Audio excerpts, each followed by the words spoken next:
back to my channel शताब्दी screen life and wishing you मेरी Christmas and happy new year. आज मैं आपके साथ क्रिसमस ट्री के केयर के बारे में शेयर करूंगी और मेरे एक क्रिसमस ट्री के ऊपर एक के DIY बनाई हूँ वो भी आपको दिखाऊंगी, तो लास्ट तक बने रहिए। बहुत सारे टाइप के होते हैं क्रिसमस ट्री, तो मेरे पास 2 टाइप्स का क्रिसमस ट्री है। एक तो है एरोसेरिया जो सबके घर में होते ही है, क्रिसमस डे में डेकोरेट करने के लिए लाते हैं मेरे फ्रेंड्स।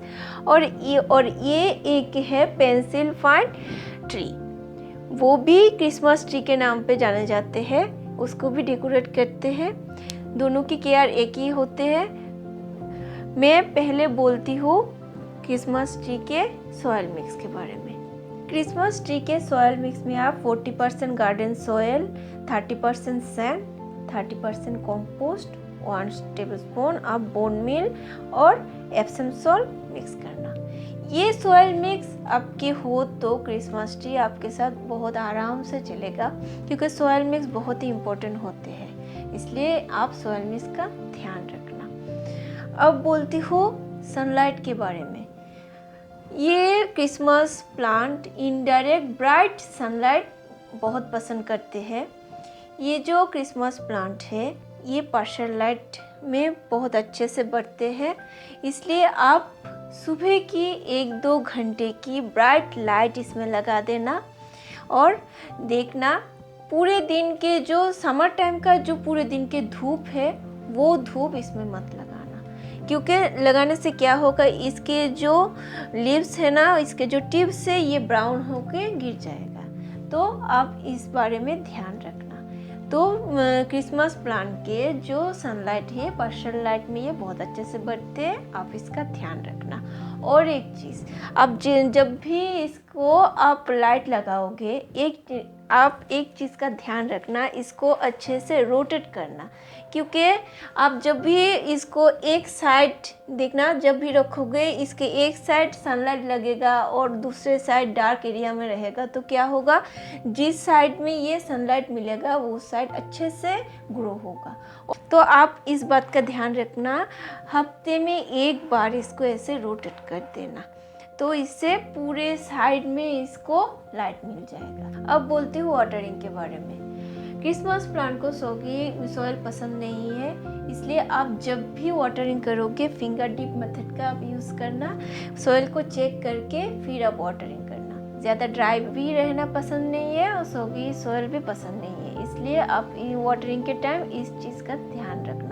और जब भी वाटरिंग करोगे आप देखना कि इसका जो आप वाटरिंग करोगे ये जो वाटर है ये ड्रेन हो जाए, तो इस बात का आप ध्यान रखना। और विंटर में ज़्यादा वाटर का ज़रूरत नहीं होते हैं वो क्रिसमस प्लांट में, फिर भी आप 1 के 2 इंच फिंगर को डीप करके फिर आप वाटरिंग करना। और Christmas plant humidity lover plant होते हैं, इसलिए आप सॉइल में वाटरिंग मत करना ज़्यादा, बट आप इसके लीव्स में अच्छे से स्प्रे कर देना। लीव्स में अच्छे से स्प्रे करने से ये जो प्लांट के लीव्स होते हैं ना ये बहुत हेल्दी होते हैं, और इसका जो फोटोसिंथेसिस होते हैं ये बहुत अच्छे से होते हैं, तो प्लांट भी हेल्दी रहते हैं। तो सॉइल में ज़्यादा पानी की ज़रूरत नहीं होते हैं, तो आप जब भी इसमें स्प्रे करोगे ये अच्छे से बढ़ेगा। तो वाटरिंग के टाइम सॉइल को चेक करके फिर आप वाटरिंग करना। अब बोलती हूँ फर्टिलाइज़र के बारे में। ये जो क्रिसमस प्लांट होते हैं इसका जो ग्रोइंग पीरियड होते हैं ये स्प्रिंग टू ऑटम का होते हैं, तो उस टाइम में आप जो फर्टिलाइज़र है लिक्विड फर्टिलाइज़र डाल देना, क्योंकि क्रिसमस प्लांट को लिक्विड फर्टिलाइज़र बहुत पसंद है। और इस प्लांट को पोटेशियम और मैग्नीशियम भी बहुत पसंद है, और एसिडिक सॉइल ये पसंद करते हैं, इसलिए आप इसमें जो कॉफ़ी होते हैं हफ्ते में ग्रोइंग पीरियड में हफ्ते में एक बार कॉफ़ी आप पानी के साथ डाइल्यूट करके हफ्ते में एक बार इसमें डाल देना, तो ये बहुत अच्छे से ये बढ़ेगा। और आप इसमें जो लिक्विड मैन्योर है, आप इसमें जो सीविड फर्टिलाइज़र होते हैं ना, इसको पानी के साथ डाइल्यूट करके 15 दिन में एक बार डाल देना। और हो सके तो इसमें जो वर्मी कंपोस्ट है उसको भी आप डाल सकते हो, बट आप पानी के साथ डाइल्यूट करके 3-4 दिन इसको पानी के साथ मिक्स करके इसके बाद ये आप जो क्रिसमस प्लांट है इसमें डाल देना। देखना बहुत अच्छे से इसका ग्रो होगा। लेकिन आप विंटर में इसमें फर्टिलाइज़र मत देना, क्योंकि वो टाइम क्रिसमस प्लांट के डोरमेंसी पीरियड होते हैं। तो डोरमेंसी पीरियड में प्लांट्स को कोई खाने की ज़रूरत नहीं होती, तो उस टाइम में इसमें फर्टिलाइज़र मत देना। इस बात का आप ध्यान रखना। बस सिर्फ आप स्प्रिंग टू ऑटम सीजन में फर्टिलाइज़र का बहुत अच्छे से ध्यान रखना, वही इसके लिए काफ़ी है। तो अब बोलती हूँ इसके रिपोर्टिंग और पोटिंग के बारे में। क्रिसमस प्लांट को ज़्यादा रिपोर्टिंग की ज़रूरत नहीं होते। जब भी इसके रूट बाउंड हो उस टाइम में ही आप इसका पोटिंग करना। आप जस्ट चेक करना इसके नीचे से कोई रूट्स बाउंड होते हैं कि नहीं। जब आप देखोगे कि इसके रूट बाउंड हो रहे हैं उस टाइम में ही आप पोटिंग करना। और आप पॉट का साइज आप देखना, थोड़ी सी आप जिस पॉट में लगाए हो उस पॉट से थोड़ी सी बड़े जो पॉट होते हैं उसमें ही आप पोटिंग करना। बहुत ज़्यादा बड़े पॉट में इसके तुरंत रिपोर्टिंग मत करना, इस बात का आप ध्यान रखना। तो जब भी इसका रूट बाउंड हो 2 से 4 साल में एक बार ये रिपोर्टिंग मांगते हैं, ज़्यादा रिपोर्टिंग की ज़रूरत नहीं होते, तो इस बात का आप ध्यान रखना। अब बोलते हो ग्रूमिंग के बारे में।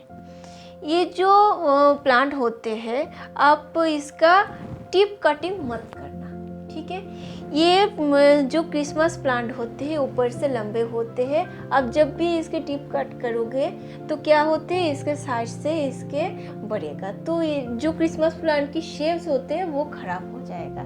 तो आपकी इसका टिप कटिंग मत करना। बस आप ध्यान रखना कि इसके जो लीव्स होते हैं नीचे से थोड़ी सी ब्राउन हो जाते हैं। आप वाटरिंग ठीक तरह से ना करो तो सनलाइट बहुत सारी चीज़ के बाद जब ध्यान ना हो तो क्या होते हैं, इसके लीव्स थोड़ी सी ब्राउन हो जाते हैं। बस उसको आप काट करके फेंक देना, वही इसके लिए काफ़ी है। तो इस बात का आप ध्यान रखना। अब बोलती हूँ इसके डिजीज़ के बारे में। वैसे तो ये हिली एरिया के प्लांट्स होते हैं, बट जब आप घर में इसको रखोगे थोड़ी सी बात आपको ध्यान रखना है, क्योंकि विंटर के टाइम में इसमें थोड़ी सी मिलीबग के अटैक हो जाते हैं। तो आप महीने में एक बार इसमें नीम ऑयल का स्प्रे कर देना, बस इतना सा ही ध्यान रखना। तो देखना आपका जो ये क्रिसमस प्लांट है बहुत अच्छे से आपके साथ बढ़ेगा और आपको क्रिसमस डे में बहुत खुशी देगा। एक साल लाओगे तो बहुत सारे साल आप इसको क्रिसमस डे में डेकोरेट कर सकते हो। तो इतना ही है इसके केयर।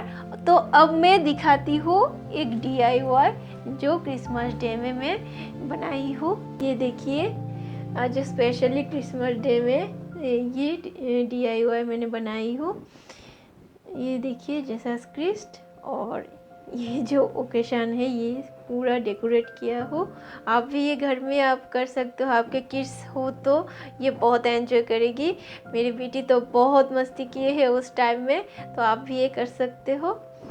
तो कैसा लगा ये केयर टिप्स बताना ज़रूर, और अच्छा लगे तो लाइक सब्सक्राइब कर देना। Thank you, bye, happy gardening.